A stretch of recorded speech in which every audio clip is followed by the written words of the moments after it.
আসসালামু আলাইকুম ওরহমাতুল্লাহি বারাকাতুহু। আজকে রেসিপি দেশি চিকেন। দেশি চিকেনের জন্য লাগবে হাঁড়িতে প্রথমে সরষের তেলটা গরম হয়ে যাবে। তারপর গোটা শুকনো লঙ্কা, তেজপাতা, গোটা জিরে, তারপর পেঁয়াজ কুচি দিয়ে দিতে হবে। পেঁয়াজ কুচিটা ব্রাউন হয়ে যাওয়ার পরে লঙ্কা পাউডার দিয়ে দিতে হবে। তার উপরে চিকেন দিয়ে দিতে হবে। চিকেন দিয়ে স্বাদ মতো নুন দিতে হবে, আদা রসুন বাটা। তারপর আবার একটু রসুন বাটা দিয়ে নিতে হবে। রসুন বাটা দিয়ে নেড়ে চেড়ে টমেটো কুচি দিতে হবে।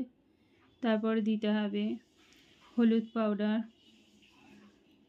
জিরে পাউডার, ধনে পাউডার দেওয়ার পরে ভালো করে নেড়ে চেড়ে কম ফ্লেমের মধ্যে রেখে দিতে হবে। চিকেনের পানিটা বেরিয়ে যাবে।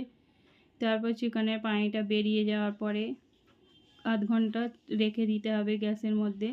তারপর ধনেপাতা কুচি দিয়ে রেডি হয়ে যাবে দেশি চিকেন।